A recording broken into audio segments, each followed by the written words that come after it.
it's you can't see a thing. You can't see where you're going. I've fallen down and fallen off stages, and lots of experience which we didn't have room for in the film. Yep. Big Bird 3 started here. Other questions? Go ahead, right here, because we can see you. I'm sitting next to a future here, and I'm sure there are others in the audience here. What is some of your advice for that you would give to young puppeteers? Well, almost every region of America, and Canada too, has a guild which belongs to the Puppeteers of America, which you can find on the internet. And if I hadn't joined that, I wouldn't be ever gotten to be Big Bird and Oscar. So, and you learn so much. You're so influenced by other young people and people who've been doing puppets for all their life. And I think that you can gain a lot by doing that. You can, find out where you can get a theater. Small. I still have the theater that my mother built with my little help of my brother, who was not happy about having to do that. We were close. But he's a good brother. I love him. I don't like it, but no, I like it. Yeah. But anyway, I think that's the best thing. And you could do puppets. When I met Jim, he said the best way to practice with it is to sit in front of a mirror and move your puppet and keep watching learn how to make him seem like he's living and breathing.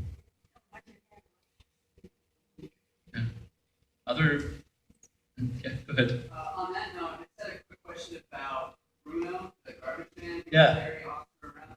Did you perform him as well, and how did you perform him? Well, I was doing a series of for 8 years. I conducted symphonies. I never gotten to Seattle before. I always wanted to get here. Finally, I'm here. But I've been to Vancouver many times. For 5 years in a row, I conducted the Sun Family Pops, which were concerts at Vancouver Symphony. And Big Bird would conduct the orchestra in a humorous fashion. I'm not a musician. And but we needed a way to get Oscar out on the stage. I wanted him to be in the show too, because there's no curtains in concert theaters. So we didn't want to walk out with it. He's still in.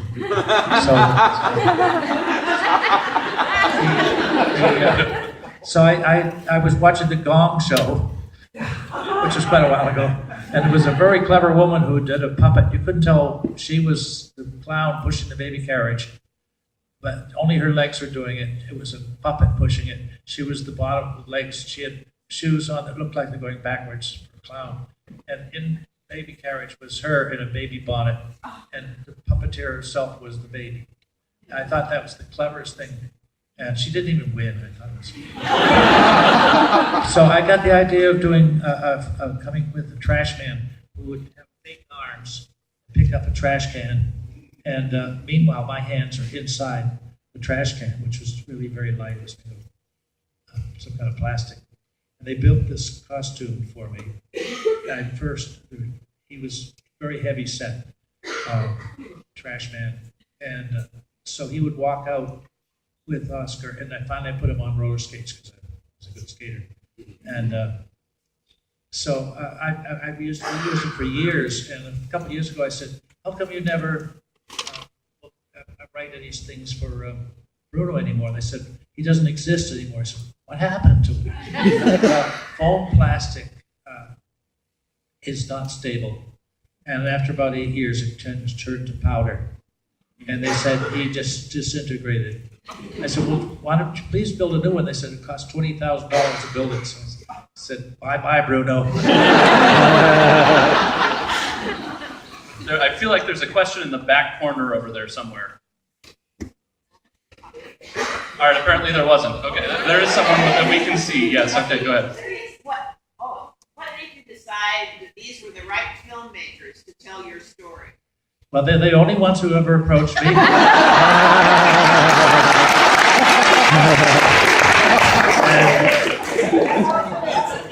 And I think that I'm sure they had to decide whether or not they were actually going to feel they could work with me or not. But I think my greatest asset I'm sitting next to, and she was with me.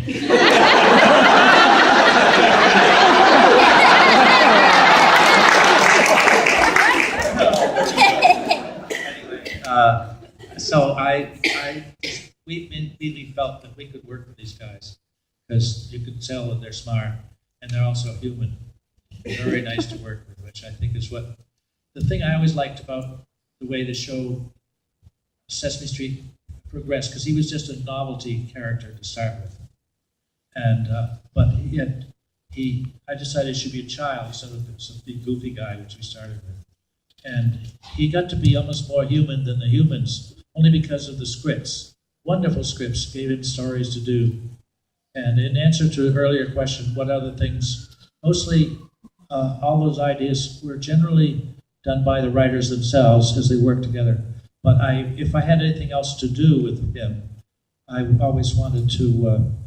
I was really excited about going up in space, but as things turned out, I was glad I didn't have to go. But imagine the tears.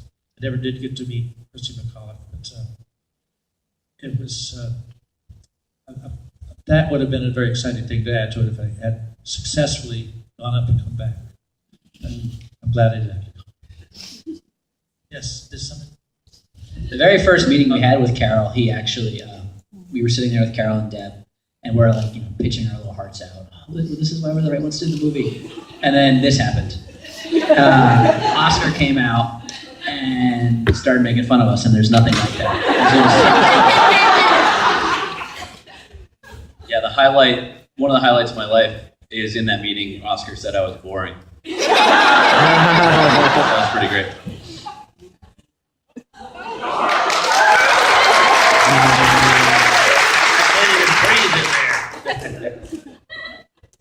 Yeah, so any questions for me? I feel like they're go ahead.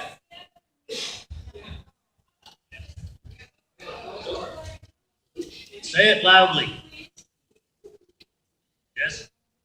Again, hi Oscar, I'm a huge fan of you. As you can probably tell by this t-shirt, Oh, you're selling them? They're copyrighted, you know. Yeah, well. So, I gotta ask, out of all the years you've been on Sesame Street, what's your favorite experience on the show? Well, how many shows have we made? I think 4,280, I think we're at now. Each day is a different number. Well, so which one? The one where you fell down, landed on your face. That was good. Got that one. She asked me. All right. Oh, I do have a little favorite song. Give me a C, a bouncy C. Oh, I love trash, anything dirty or dingy or dusty. How come you're holding the mic to you? Anything rotten or ragged or rusty. Oh, I love trash. Wait, you tongue-tied there?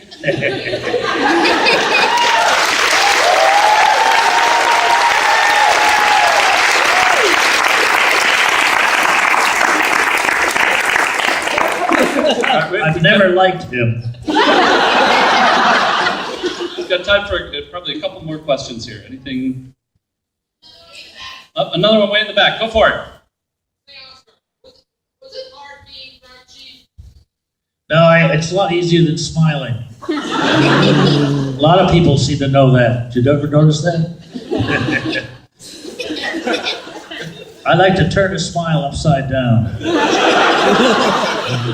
That's another question right there. Go ahead. Oscar, how do you feel about the fact that Sesame Street is a lot cleaner? I know they sweep too much. I keep saying, where's all the litter and clutter we always used to scatter around to give a little more reality. But they cleaned it up. I gotta litter more myself. Actually, I hate litters. Yeah, we never got along for that reason. Go ahead.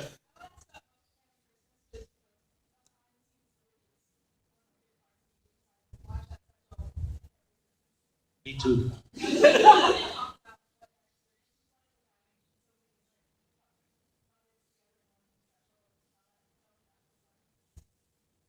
The question, just to repeat it for everyone, is about Muppet Family Christmas and what it was like having all of those Muppets together. I thought that was a particularly wonderful show. Probably my favorite Muppet experience with the whole group, because I've done the Muppet Show, which was done near London, and but that was, we taped that up in Toronto because prices were easier, and so I got to work again with Jim Henson, and I only on the first year was the only year I really got to work hand in hand with him, and doing Ernie's right hand and lots of characters. Working with Frank, they were the best puppeteers in the world in my estimation, and they to work on that show where we involved the Muppets show, Sesame Street, and Fraggle Rock, all creations of the Muppet parts were created by Jim. He didn't create Sesame Street. That was Joan Cooney and her friend. But I must say that was probably one of the greatest and most fun shows. What do you think, Jim? And Deb, did you do some puppeteering on that show? Yeah, did quite a lot of puppet. I did Fat. There's a character called Fat Blue, the one that's kind of the generic name for this puppet. And they had so many characters on the Muppet Family Christmas that they pulled in everyone. And so, Jim's standing there, and I'm just kind of with the camera in my face, and put the camera down, we need you. And I'm like, no, I can't do this. And so I came in and I did Fat Blue, and it was one of the highlights of my career. So it was great. One time we did a big special for NBC for Emmys, daytime Emmy show. It was at 3 p.m. in the afternoon. It was live, coast to coast. And Deb did Oscar, because they wanted to build Big Bird and Oscar in the same scene. So Deb did Oscar live, coast to coast.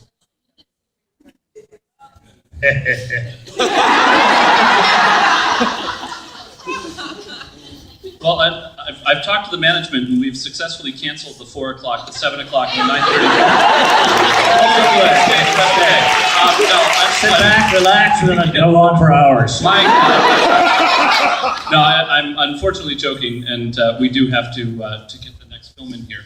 But it gives me one final opportunity to thank you both for your service to creating a market environment.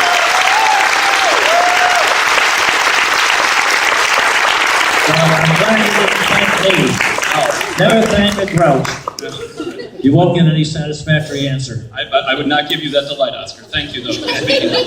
Yes, all right. And also, thank you to the filmmakers for bringing this story out.